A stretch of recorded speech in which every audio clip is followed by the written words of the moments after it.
All right, and we are live. Lord Cognito here, IronLordPodcast, lordsofgaming.net. And who are these fine gentlemen in the realm of New York Comic Con? My name's Vince Grogan. I'm a production director at Outright Games. And yourself?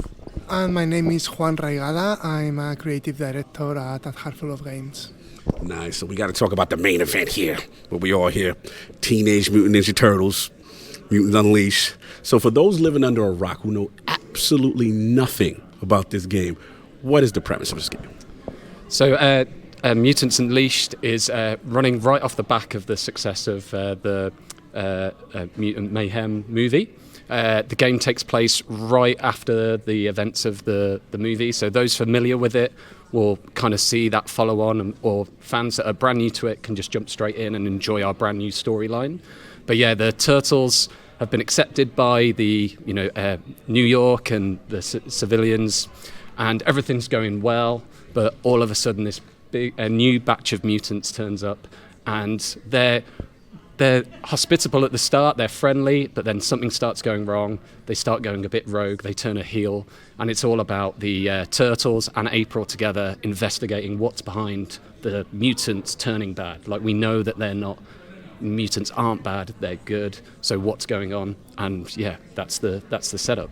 I did get that sense earlier. It was like something was going on. It was a friendly atmosphere at first, and then the mutants started messing with Splinter. And then all things started going haywire. So as far as from your involvement, as far as the studio and stuff, like, tell us about how it's been working on this project. Well, I'm a TMNT fan since I was young. Like, I grew up with the Super Nintendo Turtles in Time game, which I must have beaten like 50 times or something. And so, we do like licensed games at the studio, and like having the opportunity to work in a Turtles games was like super exciting for me. And then I watched the movie, we follow up, and I loved it. And the fact that we are working on Turtles games, which, it's a gamer's game to an extent, and also like using this new like refresh of the IP, which I think like brings it up to date for younger audiences again, because I'm 40 something and I'm a fan, but we need like younger people also to be fans. So it was like a dream project for me. I'm glad you said that, because that's my perspective coming in. Obviously, Turtles are near and dear to me. I grew up with Turtles in Time, the classic. You spend so much money in the arcade, you know how it was. But I felt like this is a reintroduction to the Turtles, to like a younger generation. So what are like the challenges for now bringing it to a new audience, and then also following it from a movie? So yeah, I think that was our big goal at the start, and thanks to the development and the design that Juan and the team brought together, we've made sure it's accessible, like it's a beat 'em up action platformer element, so you can jump straight in. You can the Turtles feel like the Turtles. You can just go in and hack and slash your way through levels, get through the progression. But there's a real deep story as well running through the title, which, Juan, do you want to go into a bit more detail? Yeah, basically what I wanted to do is make like a game that felt sort of contemporary, because you have Shredder's Revenge, which I love, but that's sort of like harks back to like the classic games. So it was like, how can we make something that feels like a bit more modern, but also like play like homage to like the classic games. So we tried to do like a 3D beaten up. The camera is not player controlled, but it's not fixed. It's kind of dynamic. So how to like move that gameplay to like a full 3D game, that was like a challenge, but it was a fun one. And then also like trying to bring a story into the game, like trying to like bring some even small persona elements into it. Yes. We had like an amazing script writer. We created a lot of new characters for the game that the character designer from the movie like helped us like bring to life. So basically we have like a very original story that is ours, but it also like comes from the movie itself, and also like plays with some of the previous stuff that happened in other iterations of the IP, like it's our version of it. I'm glad you mentioned that because one thing I noticed is I'm coming in from the perspective, okay, classic beat 'em up, Ninja Turtles, we get it, all four, they're going to have their abilities, they're going to be unique.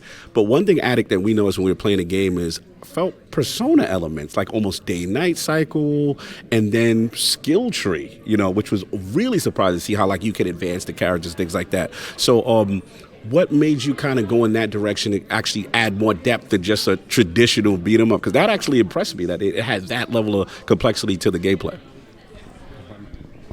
Well, first is I wanted to make a game I would want to play myself. Like we make games like for all audiences, and they need to be like accessible to an extent and playable by kids. But the Turtles, like I'm a fan, so basically it was like an opportunity to do something like for us too, for the studio.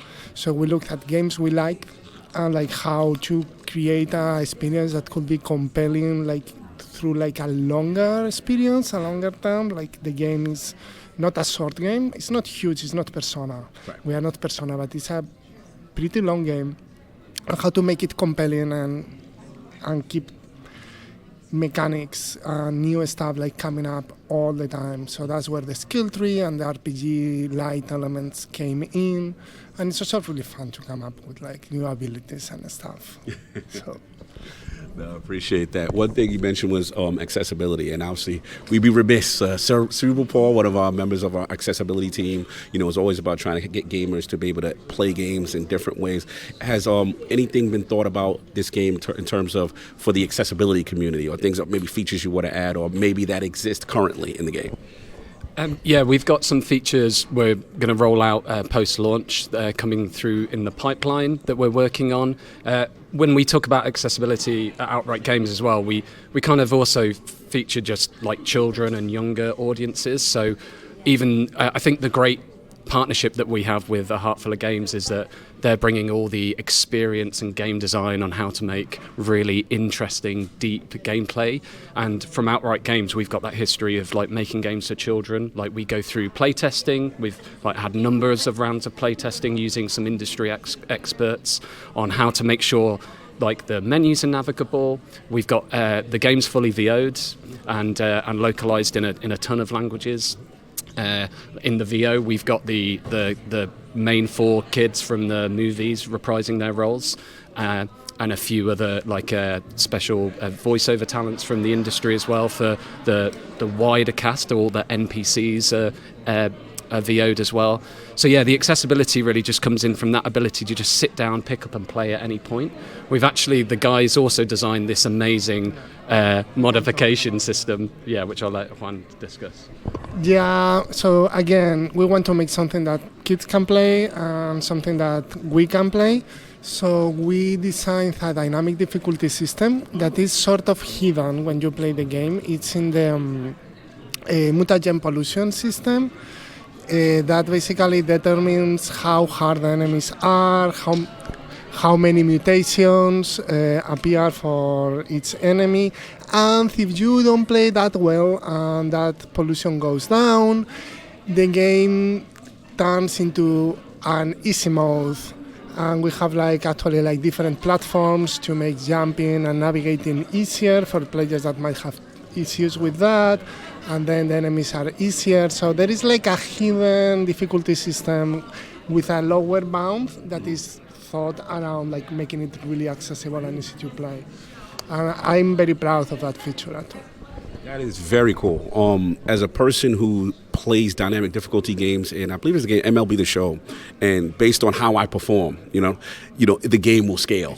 And that's actually really cool because you can kind of tell if someone's really struggling with certain gameplay mechanics, and then they have those difficulties, and then the game will adjust. So that's actually really cool. The other thing I did notice when playing the game is a person who played Hi-Fi Rush, where it's almost like a scoring, try to do better, and then you get ranked per encounter. So I noticed that aspect in the game. Can you tell us more about that? What inspired that kind of gameplay?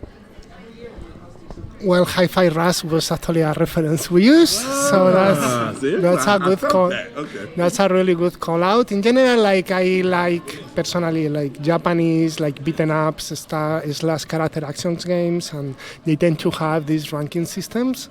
in which you are ranked in each encounter for performance, and we wanted to bring that in. And we have an RPG light, so it's a good way to tie the experience you get to your performance and give up the player a little bit more to aim for other than just like beating the levels. So I think it worked out pretty well.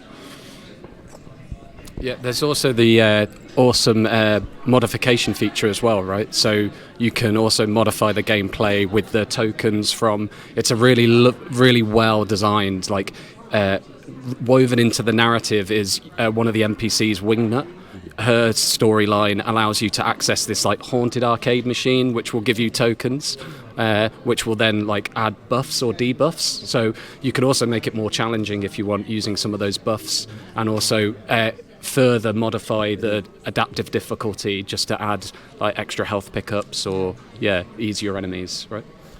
We also have mutagens. We have a lot of dynamic stuff. We have the token systems like being just talked about, but we also have mutagens that you can activate, and those give you a bonus and a minus.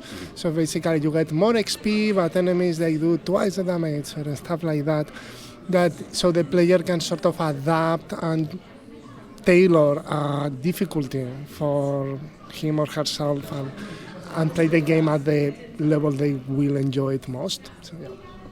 This is awesome. Very exciting stuff. Didn't realize there was so much behind the hood. I know we're getting close to wrapping up right now, but again, just for people who now want to get information on the game, what platforms, release date, any features down the pipe, what can we do to support the game and get information about Turtles? So the game is out on October 18th. It's out on all console platforms, so Switch, PlayStation, Xbox. It's on Steam. It's going to be available tomorrow as we record this. So so you can get it everywhere, and we really hope everyone enjoys it. We've put so much love and effort into it. The team have done an outstanding job. So we just hope everyone loves it as much as we do.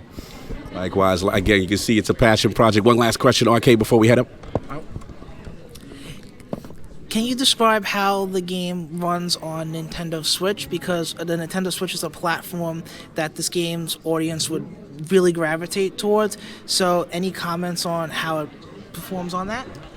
Yeah, we are proud of the performance on Switch.